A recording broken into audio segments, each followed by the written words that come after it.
Go ahead, Sonia.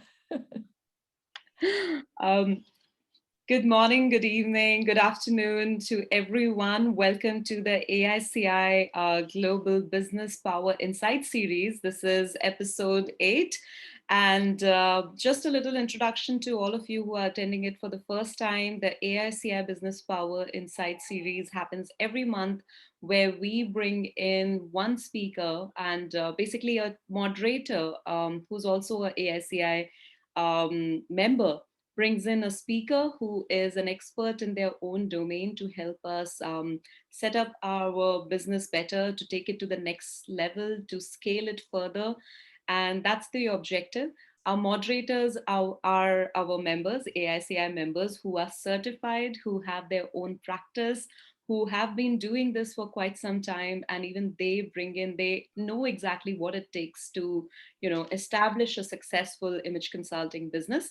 And that's why they select someone from their own network who can actually contribute more to your knowledge. So yes, these sessions keeps happening once a month, every month, and we will be bringing more sessions in the month of April, May, and June. So feel free to plug in to see more of them, learn from speakers outside of AICI community. And yes, it adds to your professional development. So that's the objective. And this in the month of March, we have Vivian with us as a moderator for episode 8 of Business Power Insight series. And yes, I am Sonia Dubey-Devan, and I'm from India chapter, and I'm also part of AICI Global Certification team. And yes, I'm glad to bring to you our this month's moderator, Vivian from Canada. Over to you, Vivian.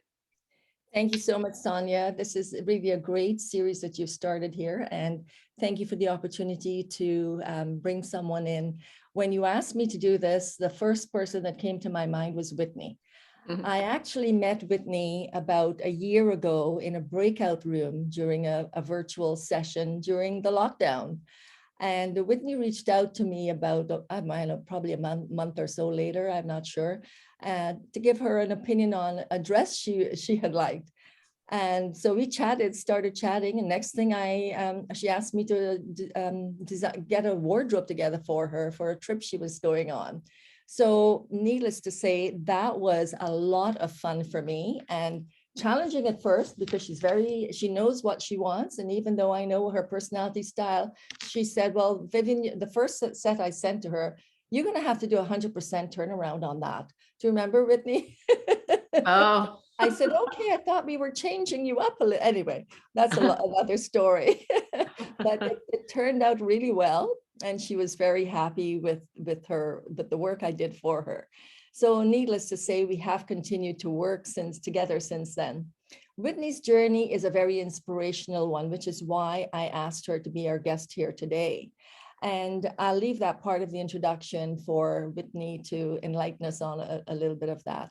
But I want to go back to International Women's Day, the way we celebrated it at AICI on March 8th.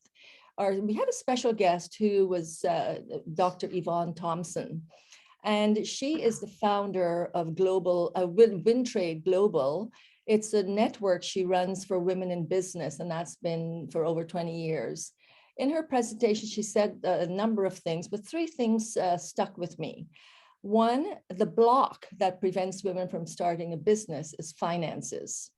2, one of the biggest challenges is funding to support women in business. And 3, women need to support women. Put women first. Our guest today, Whitney Hammond, not only supports women, she also provides advice and services to help her clients grow their business, wealth, and plan their future. Whitney Hammond is the founder and principal of Sovereign Wealth Management and has been in personal practice for 25 years. With over 25 years in business, Whitney builds wealth and estate planning portfolios for business owners, executives, and professionals. She has a keen sense of building strength and safety, knowing that this is a core root need in the souls of people. Through experiencing adversity, Whitney found an instinctively innate knowledge inside herself to help empower others. along with her expertise and strategic planning ability. She has built 5 companies, including a foundation established on real estate. She knows how to hone in and focus on strategies to take her clients to the next level by building trust and intergenerational relationships with her clients. The driver in all her coaching, her client coaching, is sustainability. All plans and business ideas must have a sustainable goal. As she says, it is one thing to develop wealth, it's another thing to keep it. Outside of her business, Whitney created a movement of empowering women and encourages them to grow and succeed by tapping into their zone of genius. She has tied in philanthropy, teaching women to give, to learn more, earn more, and prosper more in every part of their lives. She mentors women via monthly workshops leading up to an annual gala where 6 female entrepreneur speakers share their story of how they found advantage in their adversity. Whitney has created From Wallet to Wealth, a forum on Facebook that offers the opportunity for women to receive guidance and insights into finance, business planning, investing, estate planning, and law specifically tailored to women. In 3 short years, From Wallet to Wealth has successfully raised over $100,000 for Halton Women's Place, the local women's shelter in Burlington, Ontario. Whitney not only provides opportunities for women to grow and shine in their field of expertise, she also supports them by buying their products. I have one thing here that she's got, the Wallet to Wealth bracelet. Oh, bracelet, yeah. That's another story. We were discussing microblading eyebrows recently, and she told me that she had just bought a package from the daughter of a friend who is just starting out in business, but she wasn't going to do it right away because this person was brand new and she wanted to make sure she had some experience first. But that's who she is. You know, she sees somebody starting out, she's right there to support them, and that she does that all the time. At this point, I want to mention that you may hear frequent references to women. However, at AICI, we embrace diversity and inclusion. So it's not our intention to exclude anyone. You will understand soon enough why and how Whitney has chosen to support women. Today, we will understand how diversity can be used to your advantage, get tips on wealth accumulation and preservation, and understand what a business exit plan is.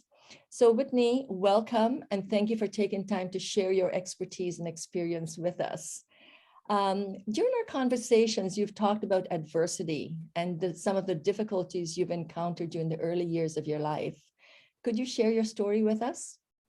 Sure. Okay. Well, first of all, thank you, Vivian, for inviting me, and for Sonia. It's nice to meet you.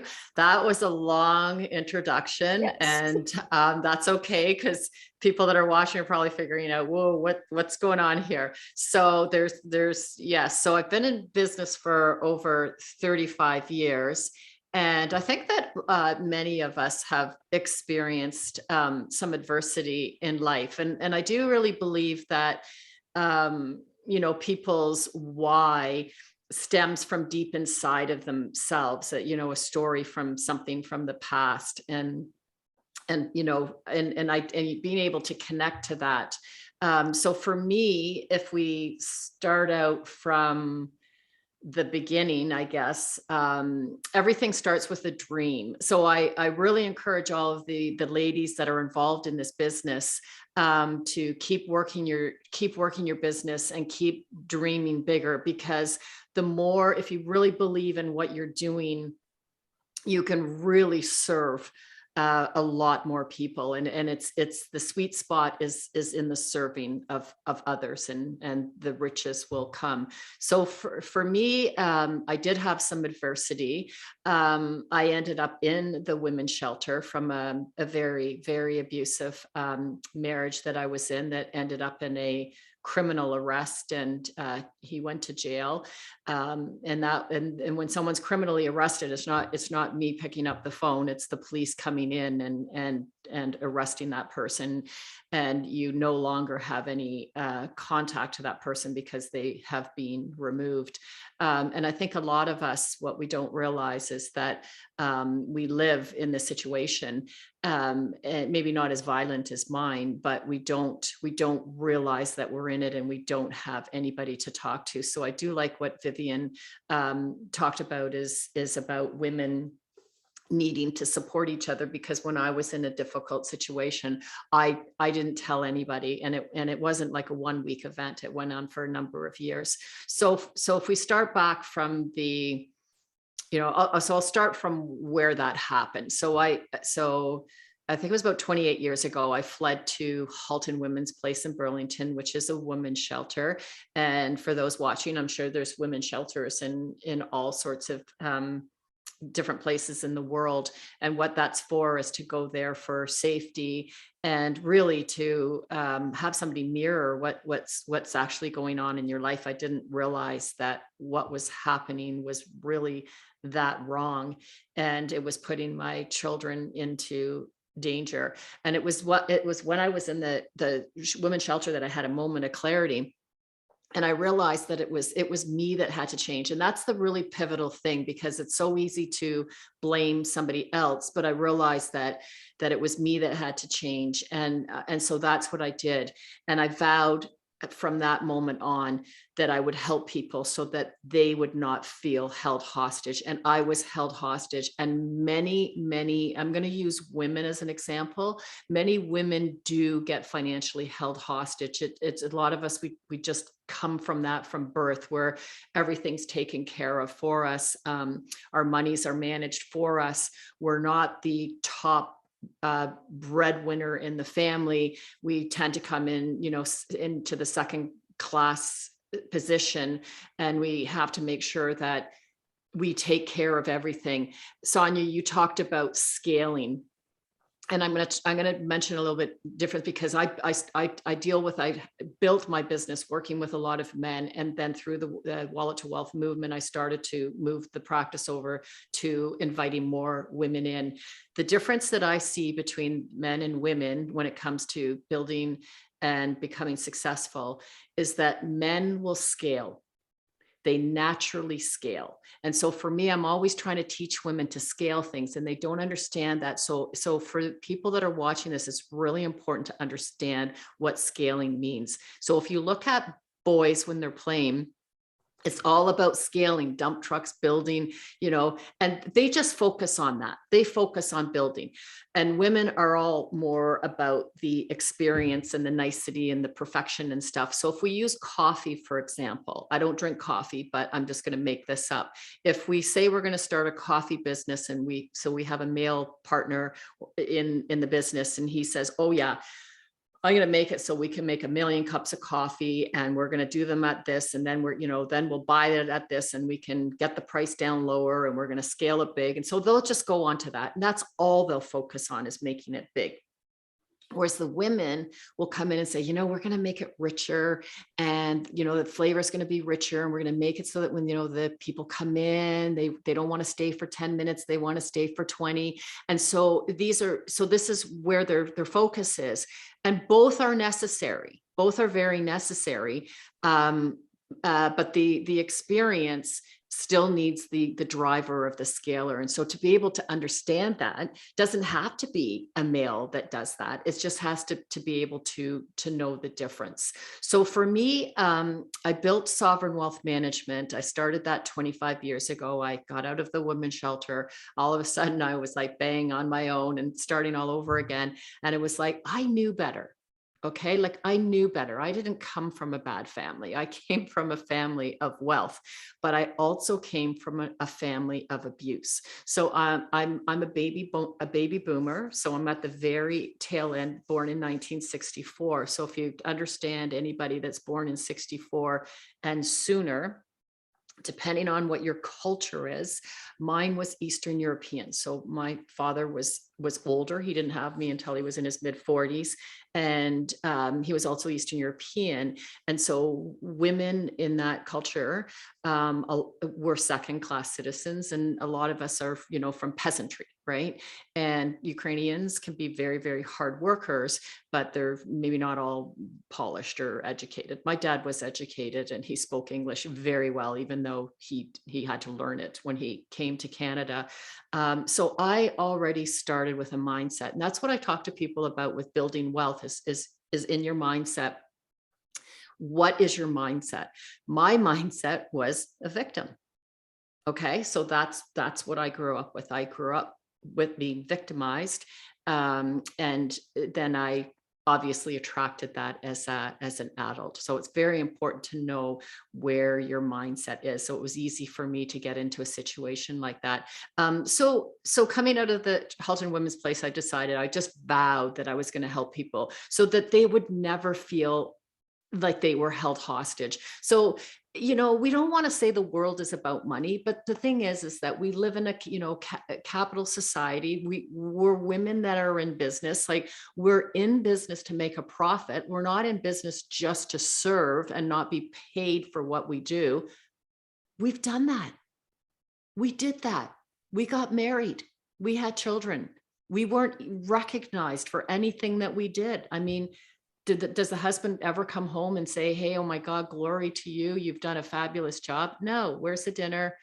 Did you pick up the dry cleaning? So we're just used to serving. That's okay, fine, we can serve. But now we're serving and we're going to get paid for it. And so that's what I want to talk about, is the being able to have the mindset to believe. So in your business, in your businesses, build your business so that you are profitable. So you're generating revenue, you're profitable, you're investing in your business, whether it's through education, coaching, mentorship. I always recommend to people, find a mentor who is in your field or somebody that you want to be around who has positive energy. There is a coach on every corner who will take your money. Be very careful who you're talking to, because for me, mentors helped me, and that's how I started and built my business. I didn't pay a dime for coaching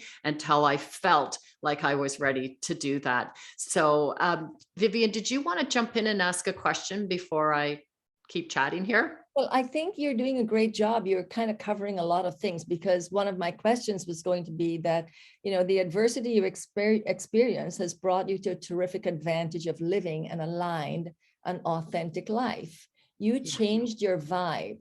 And, I was going to ask you to share your experience with, how you changed that vibe. So you're addressing all the questions I've got here written for you already. So I think you can keep going. Okay. You talking about limited beliefs, being the victim that can have a crippling effect on us. So, please go ahead. What motivated you to go into finance and wealth management? Okay. Yeah. So what changed my vibe was by helping others. So I found that as I could help others, I was all really good in finance. I had already had a business before I ended up in the women's shelter. Kind of like my life was I was established and then I was wiped out and I had to start all over again. And I just found that because of the experience I had of feeling less than, wanting more, feeling worthless, that feeling of being held hostage and I can't get out. I came to realize when I started the business that those feelings I had were the same feelings of the men and the women, both of them that I were working with, and they were doing that around money. They were all held hostage about their money. I don't have enough. I'm afraid to spend. Is it going to run out? What if I lose this, or what if that happens?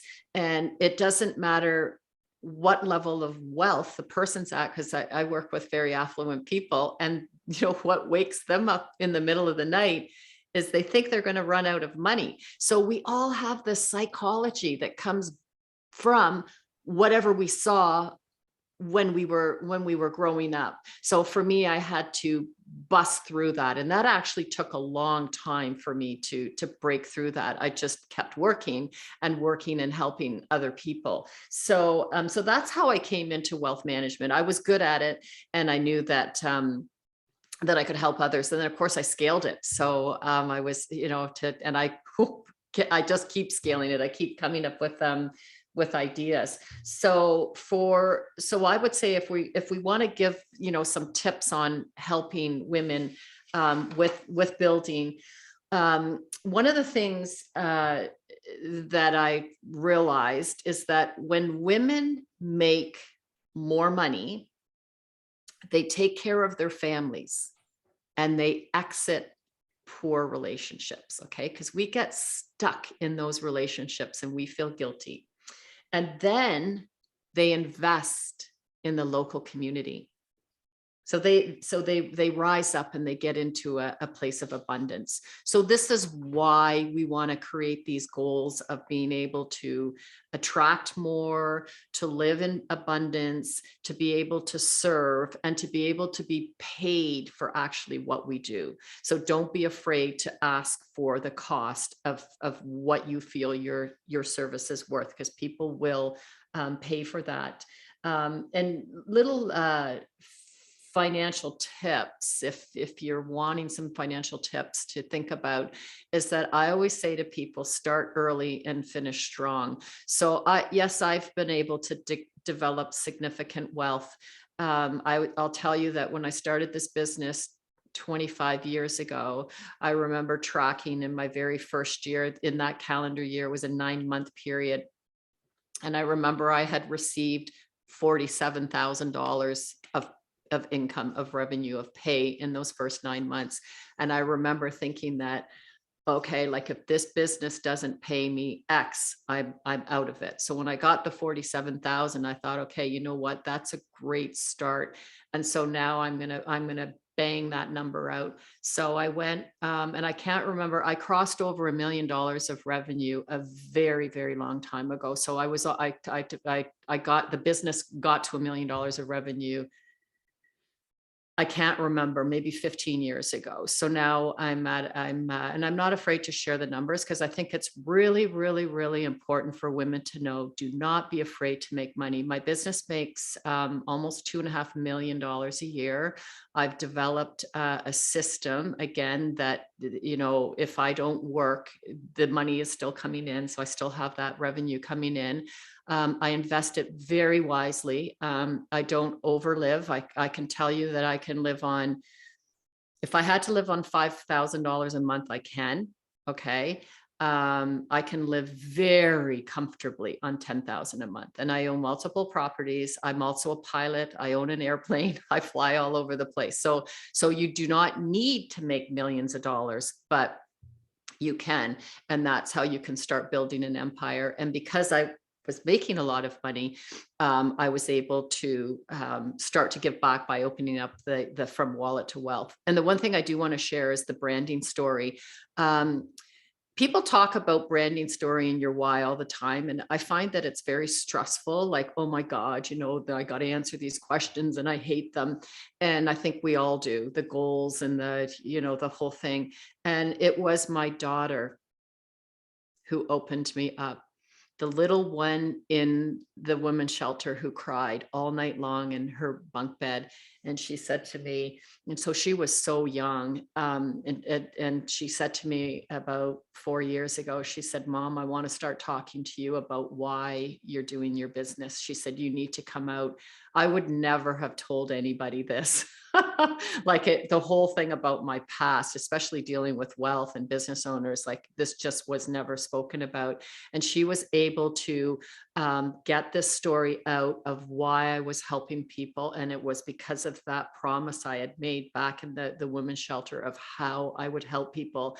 And so that's how From Wallet to Wealth was born, was to be able to create a movement, to be able to engage, enhance women, to really taking them to another level in their life, to create the support, to create the sisterhood, to be able to do business with each other. And this was not about me. This is not about me trying to get clients. I have a full practice, so I'm okay. But this was about me being able to give back, to show women that you don't need to live like this anymore. You don't need to feel like this. You don't need to feel less than. You can have children. You can raise those children, and you can have a business, a successful practice, balance it all out. And your children will grow up to say, my mom has a strong backbone. I love my mom for what she did, for what she taught me. I have two daughters, 32 and 37. My 37-year-old has 4 university degrees, her last one from Ivy League, Princeton University in the United States. She's a top scientist in the world and signed an amazing contract. And because of the backbone that I gave to her, she did not sign a contract without being given $2 million up front for her first career job. So, and had I have been the milk and cookies mom, I might have just taught her, don't worry, someone will come along and take care of you and buy you the house and the cars and all of that. And you can stay at home and be miserable forever raising children, because you have more than that inside of yourself. And she does have 2 kids, 2 little ones. And my other daughter, has 3 university degrees, and she is hugely creative. And both of my daughters are in that entrepreneurial space. So of course, with my daughter, the other one, I'm sorry, I forgot to say, that took the signing bonus, she's actually a partner in that firm. So she just didn't take a salary. She insisted on having a seat at the table. And it's the one thing that I say is to have a seat at the table, tap in and know what your zone of genius is, find what that unique ability is, and stay in that zone. One of the defects of character that I have that I could share, don't do this, is I have the vision of always having to see things perfectly. Everything has to be perfect, right? And where did I get that from, right? Well, I picked that one up when I was growing up, and I didn't realize it until with my granddaughter, when she was learning how to do things, she would do something and I would say, perfect and perfect. And suddenly I realized that, holy, you know what I established in my 2 daughters' minds? That they have to be perfect. And here I was doing it with my grandchild. I think God gives us grandchildren so that we can become a better parent the second time around. The perfectionism for me is that I have been very hard on staff. I have a team. I've had a team for, I probably hired my first person, I don't know, maybe 2 years into the business. That's called leverage. It's very important to leverage when you're scaling. Stay at what you're really good at doing, and then invest in somebody else who can do the things that you're not that great at, or they're not revenue generating, things to do, right? So you can hire somebody and they don't have to be a full-time staff. People will work for 3 hours a day. Can you just get this done for me so I can go out and do that? But here's where the perfectionism lies, and it can be very hard on your staff because you want everybody to do it your way. So my lesson now is all about not doing that. And I actually just sent my staff a resignation letter that I now quit, and I don't want to have any interaction with them except for day-to-day business dealings. And I'm not mentoring them or anything. I've put another person in there who's going to do that. So I'm just going to give a couple of little financial tips. There's a ton of stuff that I do. It gets really complicated, and depending on. I just wanted to jump in there a little bit and say, you've mentioned so many important things that I wanted to just emphasize.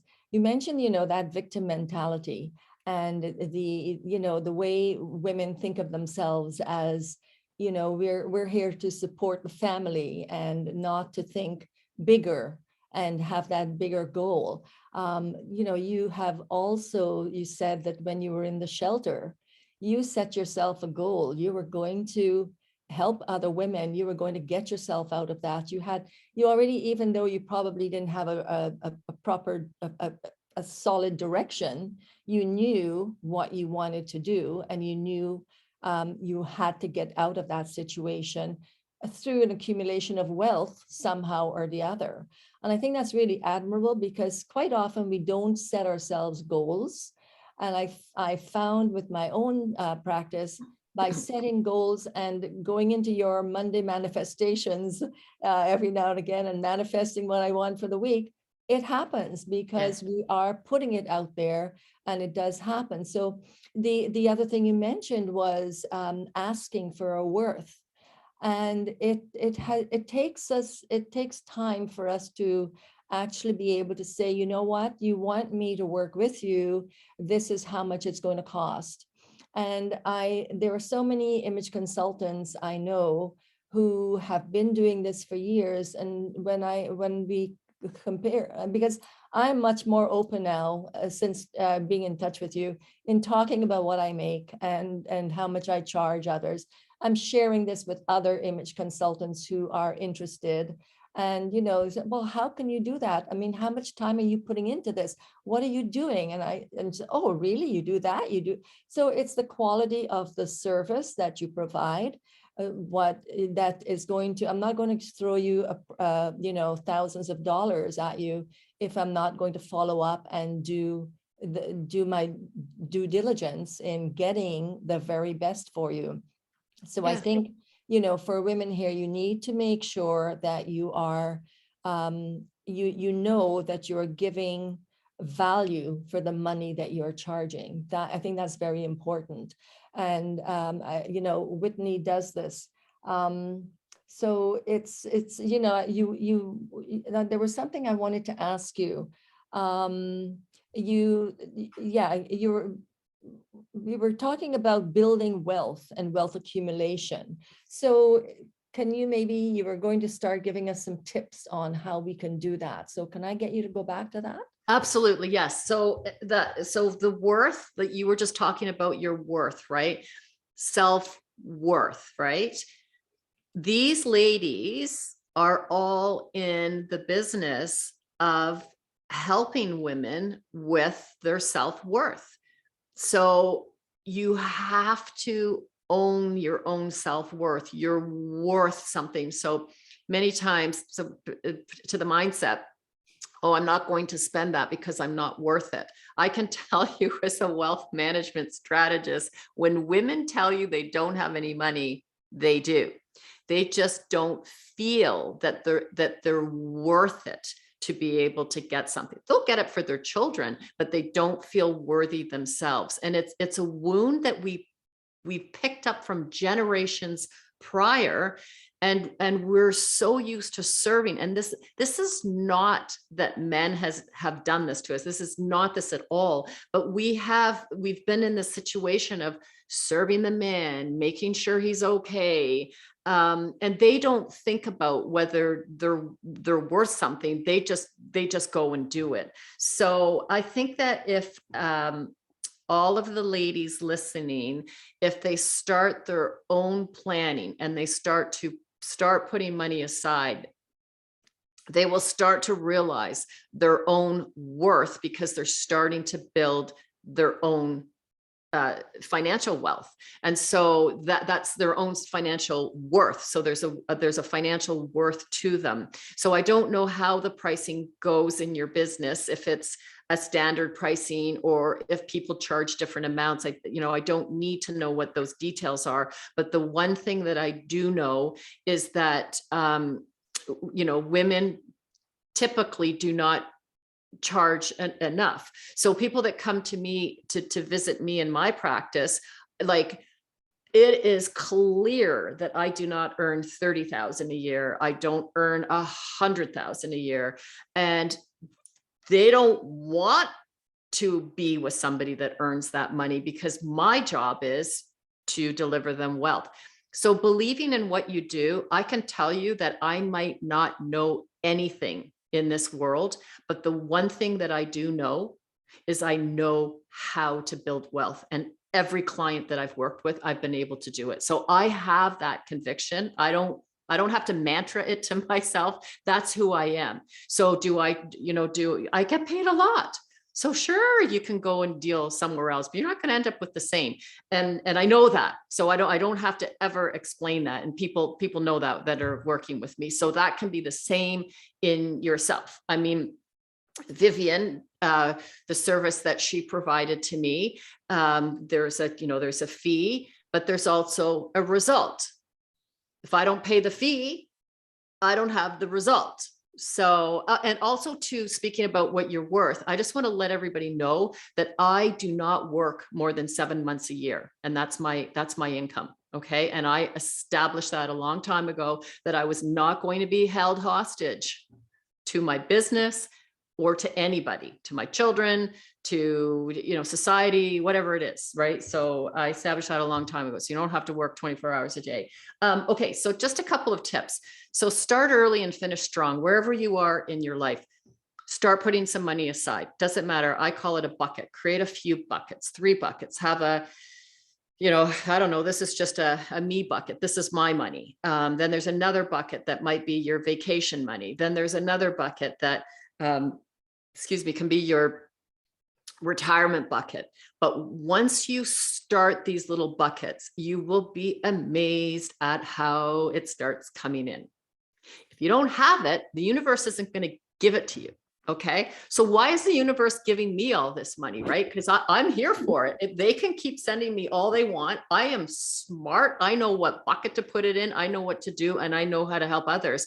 But if you don't have those buckets, then I don't know, I guess I get the money and you don't. So start with doing that. Have an investor mentality. A lot of what I was just talking about, you can hear my mentality. I divorced the victim stuff a long time ago. I forgave and got over all of that. Fear is the one thing I see with women, like, oh my God, don't lose my money. So I've been able to develop significant wealth by investing in things. I always have money in a bucket to jump, oh, this came up, I'm going to get this is why I have different companies. So if you don't have the cash, you can't play the game. Right? So you have to start with those buckets, and the buckets will fill. So don't look at it like, oh my God, I can't do this.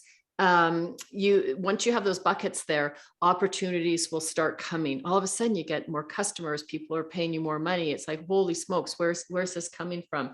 By the way, it happens in my business too. I don't know where all this money is coming from, but people, clients that I've been working with for years that might have started off with regular families, regular situations, have developed significant wealth. I mean, I was just at a client's house yesterday and they were both shaking their heads going, what are we going to do with all this money? Do you know what? They used to say to me, how are we going to save all this money? Now they're like, what the hell are we going to do with it all? It's just the way it is. Canada, we save money. So we're big savers. So have that investor mentality that, yes, you're going to take risk, make it calculated. On all the deals I've done, I've only ever lost money once on one deal, and I've done a lot of deals. And I always remember that because it still annoys me, but I won on the other side. Avoid and eliminate debt. Okay. So don't create debt. Don't be using credit cards. Like that's it. If you can't pay your credit card at the end of the month, don't buy it. So if you're doing that, stop it as of right now, right? My credit cards I use. Oh yeah. Here's another thing too. Do you want to know what my credit card budget is per month with all the money I earn? $1,000. That's all I'm allowed to spend. And then I put a $600 a month for my dogs, because for their dog food and stuff like that. Do I stay on the 1,000? Pretty much. And then when Vivian comes along and says, hey, this is going to cost you this, I'm like, oh, okay, fine. I just pay her. But I'm not hammering credit cards every month. That's what I do. Right. So, and that $1,000 includes all the stuff that I'm buying from ladies with their pills and drinks, whatever. So I use all that stuff. So work with an investment strategist. So don't try to do this on your own. Find somebody that you trust that can help you. And it has to be somebody who walks the walk. Like don't deal with somebody who makes 30 or 60,000 a year. Okay. That's who it is in the bank. You just have a 9 to 5 person working there. Don't do that. You got to work with a strategist, somebody who's made money over time. How we work, I don't know how it works in other countries. How it works in Canada. Here's what's really interesting. Advisors charge a fee. Guess what? I don't charge my clients anything. So I'm a broker. I do a ton of business. I'm paid whether I'm working or not. I always tell people, don't worry about that stuff because you will never get a bill.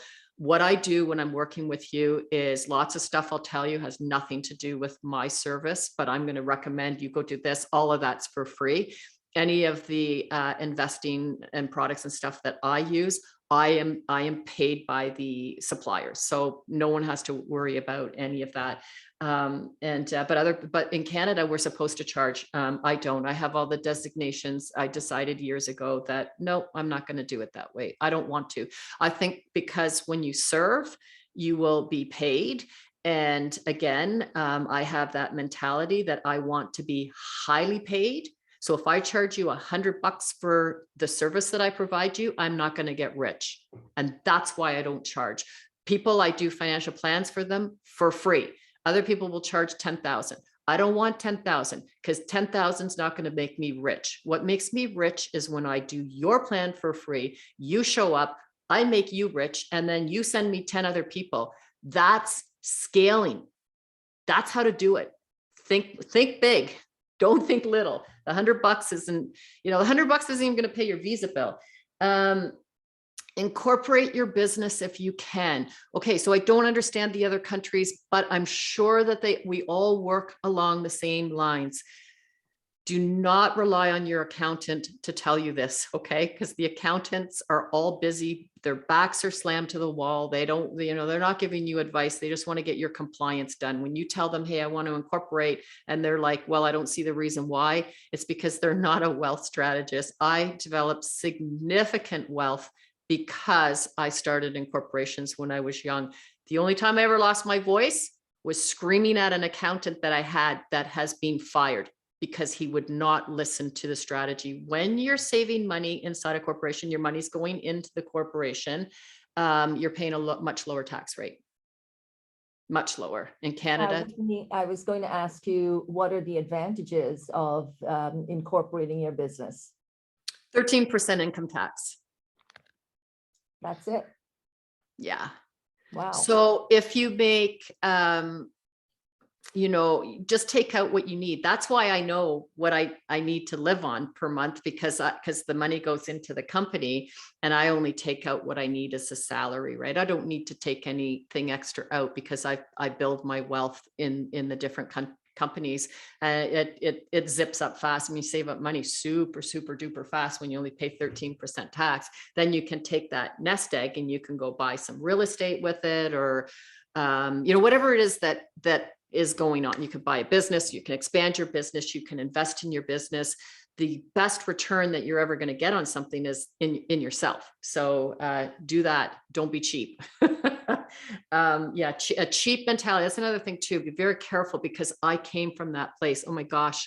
I was like so tight and squeaky with money, and I would have like a Jewish background, and so I got called all sorts of names, right? And I had to really push myself out of that. What's that thinking called? Limiting beliefs, Vivian, and playing small. And as women, we kind of do that because we're the nest egg, right? We got to build the nest for the babies. Don't spend too much money, be careful. So I had to come out of that. Do not rely on a pension.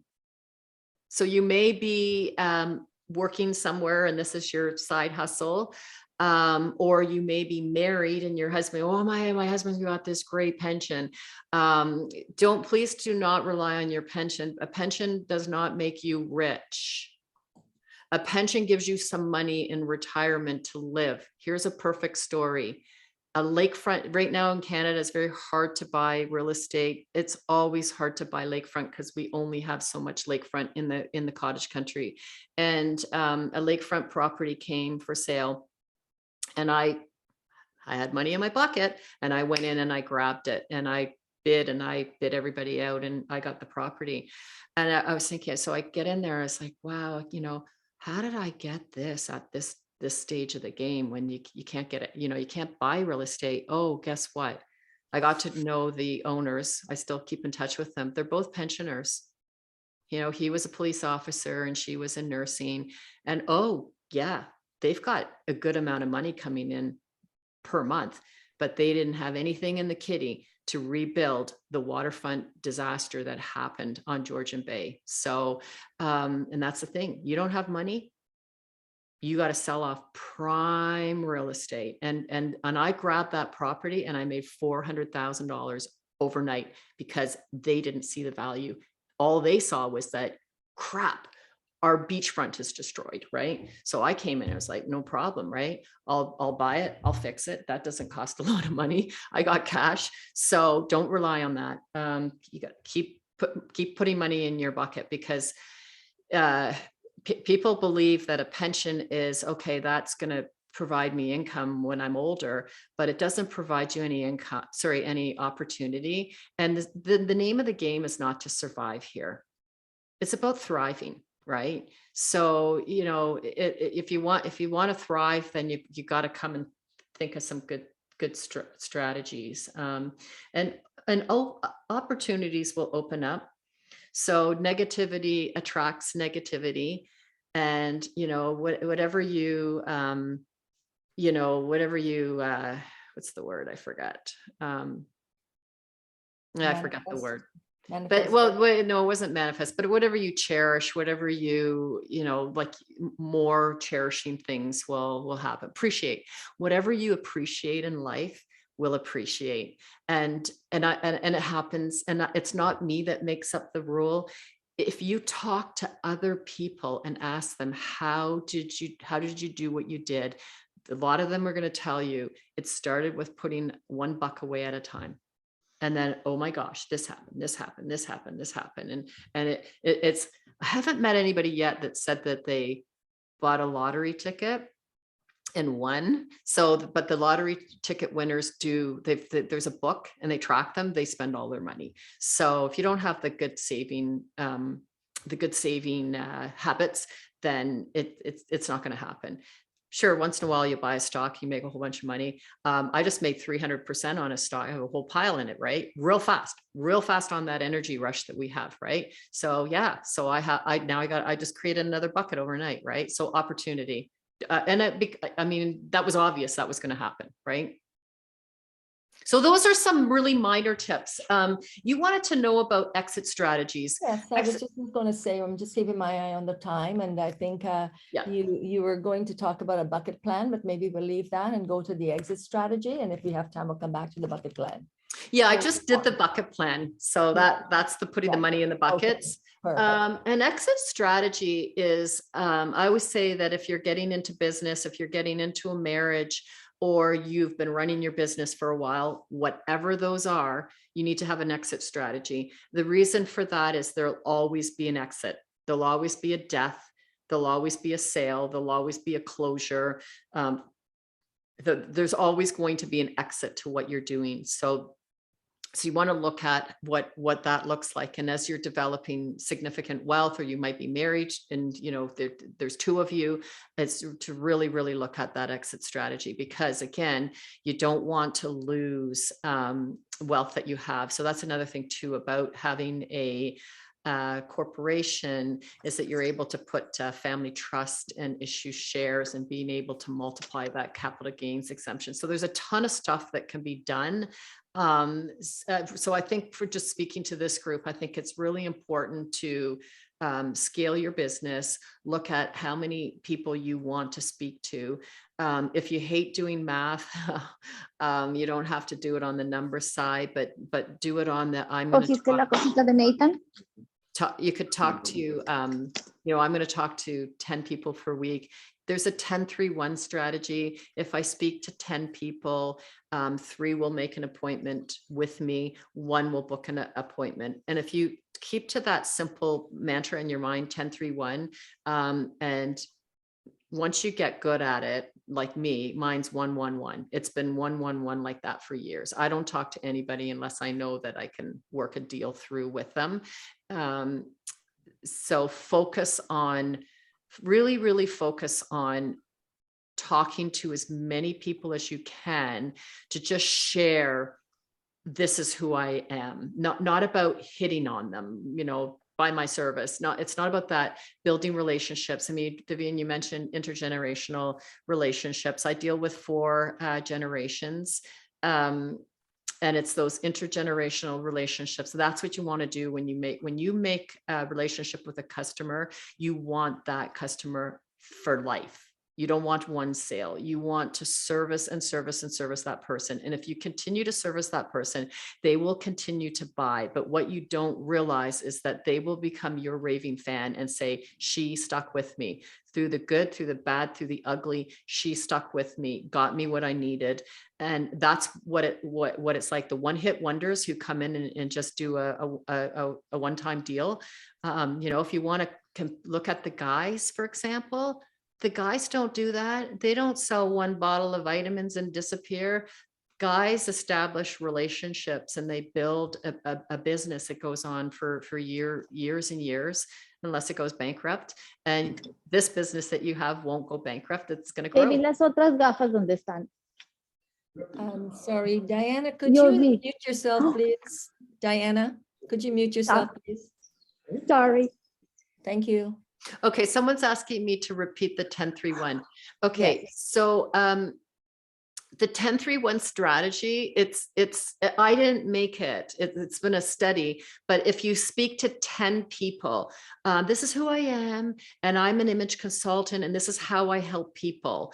And if you tell that story to 10 people, 3 people will say, oh, I'm interested in that. Tell me more. How do I engage? So you have that appointment with 3 people. Here's actually what my service is.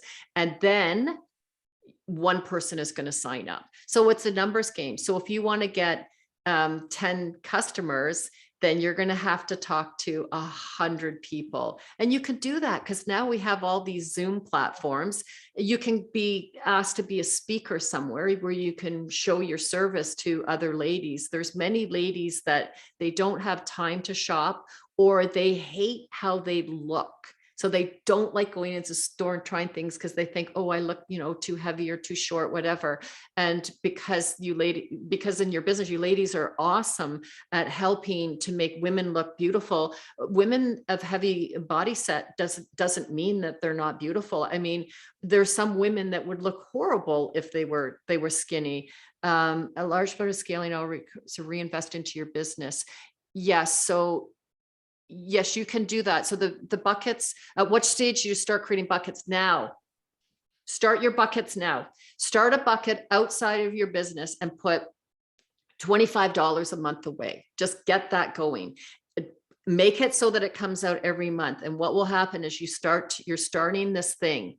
You're starting this flow of money coming in. Yes, you have to invest in your business, but you can't invest every dollar. You have to take some chips off the table. So teach your business, teach the universe what you're doing. Chips are coming off the table. For me as a business owner, every time I see 100,000, I see it all the time. I got an extra 100 grand in there. Boom, it's going over there. Boom, it's going over there. I just keep flinging it out the door and it goes into another bucket. And then that bucket sits for the next opportunity. I just bought a business that closes April 1st, it's $1.6 million.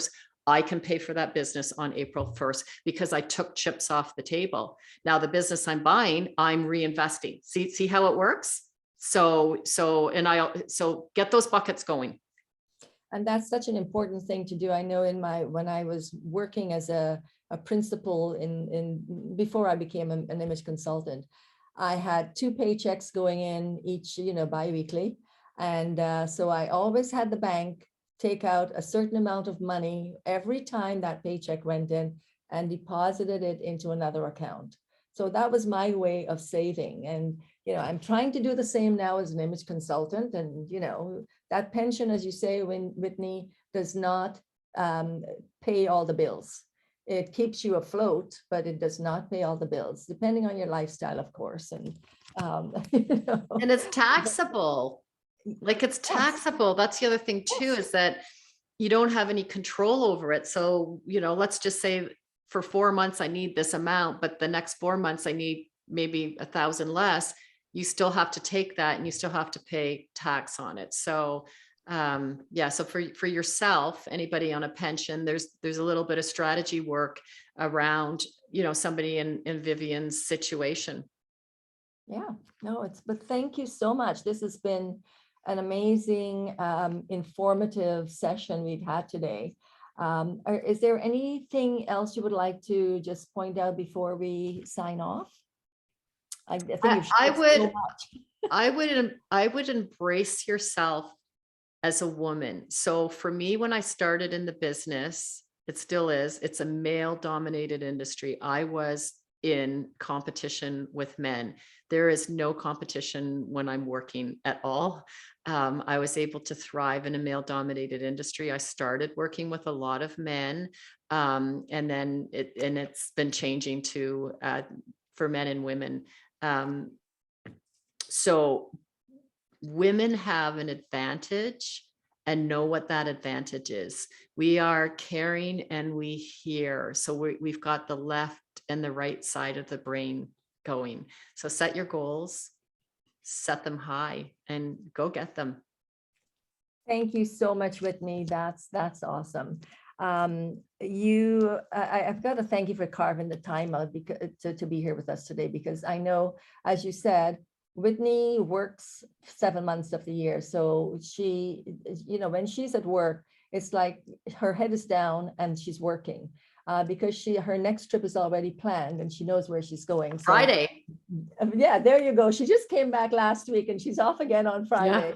So I'm going on Friday and I don't even have I didn't do my flight plan yet. I'm flying to 3 places and I'm looking out here at the fog and I'm like, oh man, I am so lucky I'm not taking off in this today, because I wouldn't be able to get back into the airport should something go wrong. yes.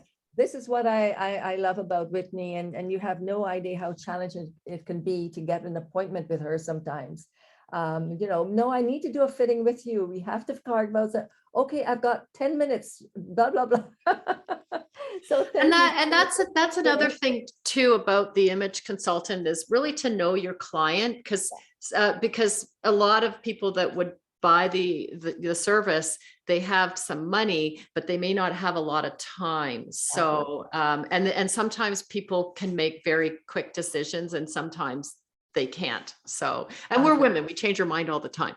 Well, as you said, it's knowing your client and knowing how you can work with that client. Yeah. So, you know, anyway, I made reference earlier to living an aligned and authentic life. Whitney is a great example of that. As you've heard, she flies her plane. She's well educated. She's goal oriented. She plays the piano. She has a baby grand in her home. It's a full grand. A full grand. That's not a baby grand. That's right. A grand piano. There we go. Yeah. 2 daughters, 2 granddaughters. You know, I'm a Hindu and I believe in reincarnation. So next life, I want to come back as Whitney, but not the first part of her life, just this part. Skip that. Yeah, skip the adversity. But you know something? I think that if we all embrace our adversity, just really embrace it, because you know, God delivers these things to us so that we can be better, we can serve people better. If I had the white picket fence and all of the, you know, the kids growing up with the earplugs and the TVs and the cars and all of that, I might be like, I'll just get a rich man to take care of me. And then, you know, that's not serving. It's not serving. It's not fulfilling your soul. Right. No, I agree with you. And I know a lot of the women that we work with in image consulting are very strong women. It's not an easy business to break into.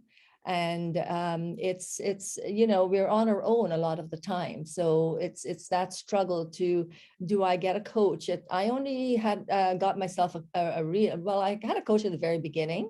But then I got myself a real coach about 1.5 years ago. and really profited from having that. So I think we all come to that point in our lives where we need a mentor, we need a help. And as women, we could reach out to help each other, even though we're all in the same business. We're all in different countries. Hi, Jordana. Jordana is from Italy. We've got people from all over the world here right now. So, you know, we're not competing with each other because we're not in the same. I don't have too many image consultants in Mississauga that I have to compete with. So why can we not share and help each other? So, you know, that's one of the things I'm trying to establish is a mentorship program within our community as well. So anyway, that's a whole other story. But Whitney, on behalf of AICI, I really want to thank you for taking the time to share this with us today. You're an inspiration to all of us. And, you know, the way you've turned your adversity into advantage, I encourage every person that has tuned into this or that will be listening to it later to take a look at your life and examine it and figure out where you need to make changes. I think that's the first thing we have to do. Are we happy with our lives? What do we need to do? And what change do we make? What can we make? And start making a plan, because it's from planting those little seeds, it's going to grow into a big oak or a big maple tree or whatever you want. So we need to start that now. And as Whitney said, that bucket plan of putting away a little bit of money, it doesn't matter how much it is another way of us helping ourselves for the future. Whitney, thank you so much once again. Sonia, thank you for inviting us to be a part of this series. And thanks to everyone for joining us today. I hope this has been informative, and of course, it's going to be in the archives for AICI for anyone who was not able to join us today. Thanks again, everyone. Thanks, Whitney. Okay, bye-bye. Thank you for inviting me. My pleasure.